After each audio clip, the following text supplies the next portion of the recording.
back to Flavors of Africa. Now, I love jollof rice, but I especially love jambalaya rice, especially when we make it here on the show. Yes, and that's what we're going to make. We have the olive oil. You need about 2 tablespoons of olive oil.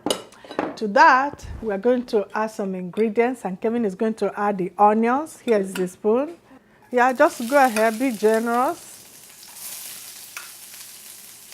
Okay, so the next ingredient we are going to add is the chopped up tomatoes. So, yeah, 2 hands are better than one. So just let's add them.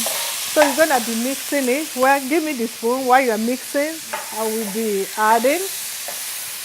And the interesting story I was going to tell you, wonderful viewers, is that jambalaya was inspired by jollof rice. Many years ago, Jean Belair, who was from West Africa, was transported to America during the slave trade. His dream was to cook jollof rice. So to be a chef actually. So, but he didn't have the chance to do it in West Africa because he was enslaved. So during the time he was enslaved, he started dreaming about having his own restaurant.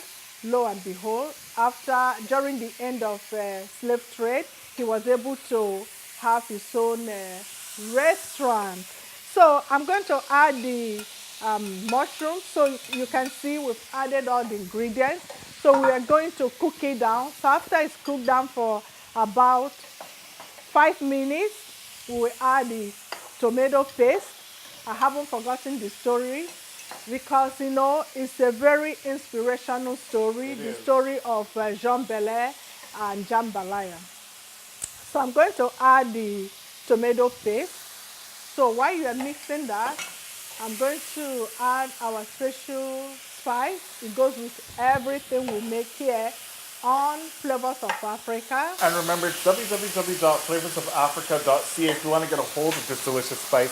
It's really the secret ingredient to all of the wonderful meals that we make here. It sure is, and a little bit of salt, not too much salt. So anyway, as I was telling you, wonderful viewers, after the slave trade, Jean Belair was able to have a restaurant. He was working in a beautiful restaurant. So one night, a guest came in very late and he was very hungry. So the owner of the inn said to Jean Belair, Jean Belair, you know how you make all these beautiful dishes. Can you please help our guest who is very hungry? So he went into the fridge and took bits and pieces of whatever he could find and made a very beautiful dish. So I'm going to add some rice. We have about 3 cups of rice here. So that's what we're going to do, and we're going to, fry it down. We don't need to put everything, but just let's start with this. So, and Jean Belair went in and made this beautiful dish. So the guest ate the dish and was so happy. And then he turned to Jean Belair. He said, what's your name, sir? He said, oh, my name is Jean Belair. And he said, from this day forward, this dish will be called jambalaya. But remember that he made a dish of jollof rice. And then the guy said, this dish will be called Jean Belair. Over time, the dish became jambalaya. So now you know the story of jollof rice and jambalaya. So whenever you are making it, don't forget that it originated from West Africa. So that's the story.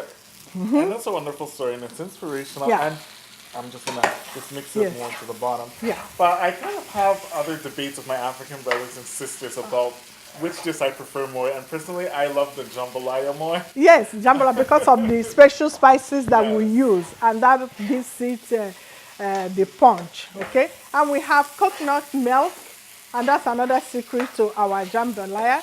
So I'm going to add just a little bit, about 1/4 of a cup. And then to that, we're going to add a little bit of garlic. Garlic, the reason why we're putting it at the very last minute is because we don't want it to burn. So I'm gonna get some water, wonderful viewers. Warm water, about 2 cups. You can always gauge it. You know, in African cooking, we don't measure anything. You just add everything, no wahala. So that's good enough. And then we're going to bring it to a boil, and then we lower the heat.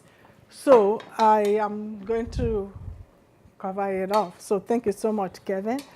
So we're gonna let it cook. It's gonna take about 30 minutes to cook down this dish. So once it's cooked, wonderful viewers, we're going to assemble our dishes, and we're going to pretend that we're in our kitchen and we're eating together.